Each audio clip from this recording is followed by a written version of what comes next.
अस्सलामुअलैकुम, कैसे हैं आप सब। उम्मीद है सब लोग ठीक ठाक होंगे। अच्छा जी, इसी वजह से मैंने जब बारिश आने से पहले ये बात बताई भी थी अपने, जो मैंने कल व्लॉग अपलोड किए थे, जब बारिश का बताया हुआ था, मैंने बताया था आप लोगों को जब गंदम के छिट्टे पे आ जाती है और पकने पे आ जाती है, और तब बारिशें हर साल ही आती हैं, तकरीबन ही आती हैं। बाकी ये होता है कि हम दुआ कर सकते हैं, दुआ करते हैं अल्लाह ताला से कि या अल्लाह अभी बारिशें ना हो, क्योंकि पहले बारिशों की ज़रूरत थी तब बारिशें नहीं हुई। अब हमें बारिश की ज़रूरत नहीं है, क्योंकि गंदम के जो पानी है वो लग चुके हैं और अभी गंदम बड़ी हो चुकी है। अब गिर जाएगी तो उसमें जो है ना बहुत ज़्यादा नुकसान होगा। तो हमारी भी कुछ गंदम गिर गई है, और अभी यही एकड़ जो था ना बहुत अच्छी, इसमें मैं कह रहा था 25 बोरियों तक भी पैदावार जो है ना वो आएगी, क्योंकि ये एकड़ बहुत ज़बरदस्त था। मैंने जो भी आपको वीडियो में दिखाया है, तो ये काफ़ी जगहों पे नुकसान हुआ है।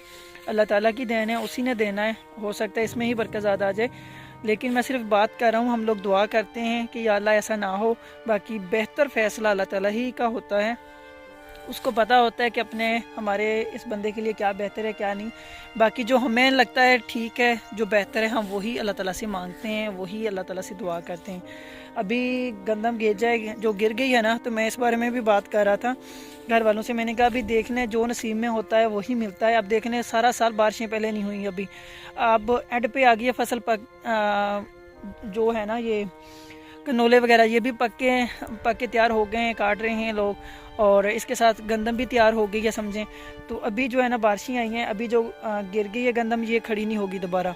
तो इसमें जो छिट्टे में दाना होता है ना, गंदम का बीज होता है, जिसे हम पंजाबी में कणक बोलते हैं, दाना बोलते हैं, ठीक है ना। तो वो मर जाएगा, वहीं वहीं ख़त्म हो जाएगा, उसकी ग्रोथ आगे नहीं होगी, वो बड़ा नहीं होगा, उसमें जान नहीं होगी। तो वो फिर नुकसान होता है हमें। किसानों की सारा साल की मेहनत होती है, पूरे 6 मंथ वेट किया होता है, इस पे इन्वेस्ट किया होता है, और बहुत सी उम्मीदें लगाई होती हैं इस गंदम पे हमने। तो जब ये फिर ऐसा कुछ होता है तो फिर दुख तो होता है ना। बाकी अल्लाह ताला ने हो सकता है हमारे लिए कोई बेहतर फ़ैसला किया हो, कहीं और से ज़्यादा हमें मिलना हो, लेकिन जो हम देखते हैं, जो हमें पता होता है कि इस चीज़ में नुकसान है, तो उस चीज़ का ही हम जिक्र कर रहे हैं। अभी ये गंदम है ना, ये अभी इसमें मैं दिखाता हूँ आपको निकाल के। इसमें से ना मैं दाना आपको निकाल के दिखाता हूँ। अभी ये ना, सॉरी मेरे पास कैमरा मैन नहीं है, मैं अभी निकाल के दिखाता हूँ आपको। ये देखें जी, अब देखें ये वाला बीज गंदम का, ये अब स्टार्ट हुआ है बनना, ठीक है। और अभी इसमें जो है ना ये पक के तैयार नहीं हुआ, अभी तकरीबन 15-20 दिन तक ये तैयार होगा। फिर बेशक बारिश आ भी जाए तो फिर इसका नुकसान नहीं होगा। अभी दाने का नुकसान है, पैदावार में कमी होगी इसमें, इस वजह से जो अब गिर गई है ना ये वाली गंदम, सामने वाली जो गिरी है, तो पैदावार में कमी होगी इससे। यहाँ से जाते हैं, अभी आपको मैं दिखाता हूँ इधर। ये सब क्लिप इस वजह से बनाता हूँ क्योंकि जो बहन भाई शहरों में होते हैं ना, उन्हें भी इस चीज़ का आइडिया हो जाए। अभी मैं दिखाता हूँ आपको, रुक जाए। ये देख लें, अभी यहाँ से शाखें निकलना स्टार्ट हो गई हैं और इन्हें फल भी लगेगा इस साल इंशाल्लाह। उम्मीद तो बहुत है। कुछ पौधों को पिछले साल किन्नू के जो पौधे हैं ना, चंद एक पौधों को लगे थे किन्नू, बाकी नहीं लगे थे। इस दफ़ा उम्मीद है कि तकरीबन ही पौधे जो है ना वो फल लेंगे और अच्छी मतलब दाने वगैरह लगेंगे उससे, जो किन्नू के होंगे ना, किन्नू अच्छे लगेंगे माशाल्लाह इंशाल्लाह। बाकी से खाद वगैरह डालनी थी, लेकिन अभी नहीं डाल सकेगी, क्योंकि उसकी रीज़न ये है इसमें गंदम है। अगले साल हमने गंदम इसमें नहीं करनी, कनौला करना है, और अभी इसमें से आएंगे ना ये सारी गंदम ख़राब होगी और फिर नुकसान होगा। इस वजह से अभी नहीं दे रहे। गंदम की कटाई हो जाएगी, उसके बाद इंशाल्लाह जब इसे फूल के बाद जो दाने लगे होते हैं ना छोटे छोटे कीनों के, तब देंगे, फिर अच्छी वो ग्रोथ हो जाएगी उनकी भी। जब सर्दी पड़ी थी ना, ज़्यादा कोहरा वगैरह पड़ा था, ये सूख गई थी बेलें जो हैं शकरकंदियों की। अभी माशाल्लाह फिर से दोबारा स्टार्ट होगी, नीचे से शाखें निकलना स्टार्ट होगी। मैंने बताया भी था तब कि दोबारा ये नीचे से उगाएंगी, तो माशाल्लाह अभी ये दोबारा फिर उगाएंगे, शाखें निकालना स्टार्ट कर दिया इन्होंने।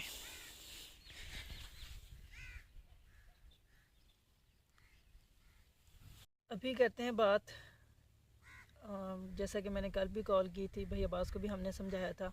आपने व्लॉग देखा होगा अम्मी जी का, जिसमें मैंने और अम्मी जी ने भैया अब्बास से भी बात की थी कि आप ना ये सारे मामला जितने भी हैं इसको ख़त्म करें और बड़ापन दिखाना चाहिए। किसी ना किसी को तो दिखाना चाहिए। आप दिखा लें, चले कोई बात नहीं है। जो होना था वो हो गया। अब इस सब चीज़ों को जो है ना ख़त्म करवाया जाए। मैं और अम्मी जी हम लोग चाह रहे थे ये सारा मामला जितने भी हो रहे हैं ना, ये सारा कुछ जल्दी जल्दी ख़त्म हो जाए। फिर मैंने अम्मी जी से बात की थी, और मैंने पहले ख़ुद बात की थी। फिर मैंने जब देखा कि नहीं मामला सुलझ रहा, तो मैंने फिर अम्मी जी से भी बात की है। मैंने कहा भाई आप भी समझाएं। अम्मी जी भी भाई अब्बास के पास गई हैं, उन्होंने भी भाई अब्बास को समझाया, और हमने मनाया भाई अब्बास को कि चलें ये सारे मामला जो है ना ख़त्म करवाते हैं। और मैंने फिर कॉल भी की उस्मान भाई को भी। उनका जो रिस्पॉन्स था आगे से वो आप सब ने देखा था कि उन्होंने भी मुझे कह दिया जी आज के बाद हमें कॉल ना करना। तो मैं भी इस बात से मायूस हुआ था कि ऐसा नहीं करना चाहिए था उनको। मेरा तो खैर रिश्ते उनके साथ और है, क्योंकि बंदा अपने वो कहते हैं ना बहनोई के साथ जमाई के साथ जमाई राजा के साथ बंदा कर लेता है तो वो और बात होती है। उनके साथ भी नहीं करना चाहिए, क्योंकि ये रिश्ता बहुत नाजुक होता है। जितना ये मज़बूत है उतना ही ये नाजुक भी होता है। तो जिस तरीके से वो एक मिसाल बनी हुई है ना कि मियाँ बीवी जो है ना वो गाड़ी के पहियों की तरह होते हैं, जिसमें एक भी ख़राब हो जाए ना तो वो मसला करती है, गाड़ी नहीं चल सकती। तो यही चीज़ें होती हैं, ये चीज़ें समझनी चाहिए। मैंने भाई अब्बास को समझाया, वो समझ गया। उसने कहा कि अम्मी जी जैसा आप चाहें आप कर लें। तो बात बहन भाइयों ने भी ये रखी थी कि आप लोग अगर वो नहीं समझ रहे, वो नहीं आपकी बात सुन रहे, तो आप लोग वहाँ चले जाएं। तो मैं तब से यही रिक्वेस्ट कर रहा हूँ, जो हमारी कॉल नहीं सुन रहे तो आप मुझे बताएं, जब हम उनके घर जाएंगे तो वो हमारी सुनेंगे। तो ये फिर यही होगा कि ख़ुद की बेइज्जत होके आने वाला हिसाब किताब होगा।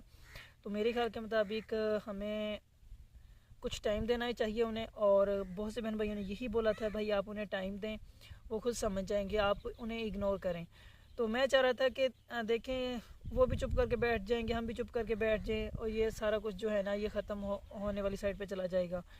तो कोशिश करनी चाहिए जितनी जल्दी हो सके इन सारे मामलात के बीच में आके जो है ना सुलह सफाई करवाई जाए। तो मैं ये चाह रहा था। फिर अम्मी जी से भी बात की, भैया अब्बास ने इजाज़त दे दी, हमने मना लिया। उन्होंने कहा अम्मी जी जैसा आप चाहें आप कर लें, आप लोग आए हैं मेरे पास तो मैं आप लोगों को मैं यूज़ नहीं करूँगा, जैसा आप लोग चाहें। लेकिन अभी मैंने उनकी वीडियो देखी है जिसमें आंटी जी भी बहुत कुछ कह रही हैं, वो आप लोग खुद ही कह लीजिएगा, मैं उनके बारे में कुछ नहीं कहूँगा। तो मुझे भी दुख हुआ है आंटी जी की भी बात सुन के, और ख़ास तौर पर भाभी महविश की भी बात सुन के। उन्होंने जो बातें की हैं वो अब भाभी महविश के चैनल पे भी देख लें, थोड़ा सा मैं हाईलाइट बात करूँगा। बात उन्होंने ये की थी, आंटी जी ने ये कहा था कि आप घर पे काम कैसे करती हैं उस चीज़ को लेके, और कुछ बातें की थी भाभी महविश ने भी। आंटी जी ने भी कहा कि जी माँ बाप ही एहसास करता है, ये चीज़ें नहीं होती। मेरे ख्याल के मुताबिक जो बेटी का जो है ना ससुराल वाले उसके असल माँ बाप वही होते हैं। ज़िंदगी में हमारे 3 वालिदैन होते हैं, ठीक है। हमारा बाप पहला जिसने हमें पैदा किया, दूसरा जिसने हमें पढ़ाया लिखाया, हमारी तरबियत की, हमें एक मुकाम तक पहुंचाना, वो होता है उस्ताद इकरम, मतलब हमारा उस्ताद टीचर होता है। और उसके अलावा तीसरा हमारा होता है जो हमें बेटी देता है। मेरे ख्याल के मुताबिक वालिद की सबसे बड़ी जागीर दौलत सारा कुछ उसकी बेटी होती है, जब वो आप लोगों को सौंप देता है, उसकी ज़िम्मेदारी सौंपता है। तो ये 3 बाप होते हैं ज़िंदगी में। तो उन्हें अब ख़ुद ये चाहिए कि आंटी जी को और चाचू जी को, उस्मान को, कि वो भी बड़ापन दिखाएं और इसमें सारे मामलात को ख़त्म करवाने की कोशिश करें। तो उन्होंने नहीं की, वो नहीं कर रहे, वो हालांकि सपोर्ट कर रहे हैं भाभी महविश को। तो उन्हें नहीं करना चाहिए मेरे ख्याल के मुताबिक। आप लोग भी बताइएगा अगर मैं कुछ गलत कह रहा हूँ, तो क्या उन्हें भाभी महविश को सपोर्ट करना चाहिए या कि नहीं करना चाहिए। असल में मेरे ख्याल के मुताबिक भाभी महविश कम और ज़्यादा वही लोग कर रहे हैं। तो बाकी आप लोग खुद फैसला कर लीजिएगा वीडियो देख के भाभी महविश की। तो अभी बात की उन्होंने इस चीज़ को लेके कि हम लोग जब आए हैं, आप मेरे ख्याल के मुताबिक वो वीडियो है उस्मान के चैनल पे, या हाँ जी उस्मान के चैनल पे वीडियो आई है कि जब हम लोग वापस आ रहे थे तो भाई फ़ियाज़ ने तब तो हमें रोका नहीं, तब हमें बल्कि रोका नहीं, उन्होंने कहा है कि जी फ़ियाज़ भाई हमें छोड़ के नहीं गए, ठीक है, उन्होंने ये बोला था। तो आप मुझे ये बताएं, मैं इनके मामलात में नहीं मेरा जाने का हक भी नहीं बनता था, और जब ये बात कर रहे थे मैं किसी बात में भी नहीं बोला, ठीक है। मैंने तब महविश को समझाने की कोशिश की थी। मेरा वो व्लॉग आज भी देख लें, वो भाई अब्बास के चैनल पे था शायद। तो वो उसमें मैंने भाभी महविश को समझाने की कोशिश की, लेकिन उल्टा उन्होंने मुझे जब सुनाई मैं चुप करके बाहर आ गया, मैं फिर नहीं बोला। जब ये लोग गए हैं, हम लोग चारा काट रहे थे, आपने पहले भी बताया, इन सब बातों से पहले ही मैं और अम्मी जी ये बता चुके थे कि जब भाभी महविश गई हैं भैया बास, उससे पहले शहर जा चुके थे। हम लोग जो है ना अपने इधर चारे में आए हुए थे, चारा काट रहे थे, वो फिर गए हैं। और दूसरी चीज़ ये कि चले जी, उन्होंने ये कहा जी हमें छोड़ के नहीं आए, तब हम उनका हक था कि हमें छोड़ के जाते। तो देखें जी, मैं कैसे छोड़ने जाता ना, किस हक से छोड़ने जाता? मैं जाता, कल को मेरा भाई कहता जी आपका हक नहीं बनता था और आप लोग हमारे मामलात में ना आते, आपको मेरा हक भी नहीं बनता था, आप लोग खुद फैसला करें, क्या मुझे इनके मामलात में ये सब करना चाहिए था? अब भी मैं अगर आया हूँ तो मैं सिर्फ सुलह करवाने की कोशिश कर रहा हूँ, मैं ये नहीं कर रहा कि जी ये कर दें वो कर दें, मैं उनके खिलाफ भी बात नहीं कर रहा, लेकिन मुझे सिर्फ ये बात मैं चीज़ क्लियर करना चाह रहा हूँ कि उन लोगों ने कहा कि वो फयाज ने अब कोशिश की तब हमें छोड़ने नहीं आए। तो देखिए, मैं बात बढ़ाना नहीं चाह रहा था और मैं चाह रहा था कि ये सब कुछ जो है ना ख़त्म हो जाए, क्लोज़ हो जाए। लेकिन आप लोग अगर गए हैं, भाई अब्बास ने मना किया था, और अगर मैं छोड़ने जाता तो भाई अब्बास ने आके मुझसे लड़ना था कि जी आप क्यों छोड़ के आए हैं, आपका हक नहीं बनता था। तो मेरी बहन, मैं आपको अभी भी ये एक बात कहता हूँ कि ये सारा कुछ छोड़ दें और मेरा हक नहीं बनता। दूसरी चीज़ ये कि मैंने कोशिश की है, बिल्कुल मैंने ये चाहा है कि आप लोगों की सारी बातें ख़त्म हो जाएं और अल्लाह ताला आप लोगों को एक दूसरे के साथ हंसी खुशी रहना नसीब करे। तो बस बाकी जो भी आपने कहना था वो कह दिया, लेकिन मैंने ये सब चीज़ें क्लियर करना चाहिए कि मेरा हक नहीं बनता था आपको, मैं छोड़ने जाता। ये सब बातें थी, क्या कर सकते हैं। अभी मुझे खुद कुछ समझ नहीं आ रही कि क्या करें क्या ना करें। अभी देखते हैं भाई अब्बास क्या करते हैं। उन्हें मैंने समझाया था, लेकिन वो गुस्से में है थोड़ा कि इन्होंने ये सब ऐसे किया।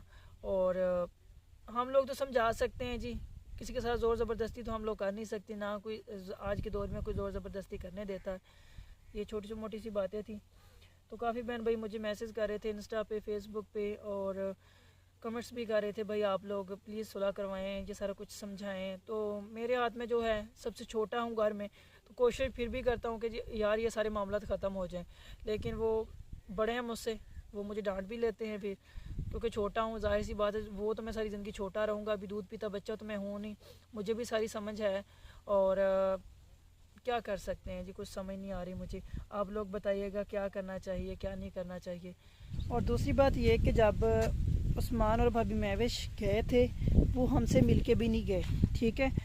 अगर वो मिलके जाते, मुझे कहते कि भाई आप हमें छोड़ के आएँ, और मैं फिर ना छोड़ने जाता, फिर तो उनका बनता था। उन्होंने मुझे कहा भी नहीं, वो चुप करके मूड बना के ना अम्मी से मिले ना मुझसे मिले, वो खुद ही चले गए।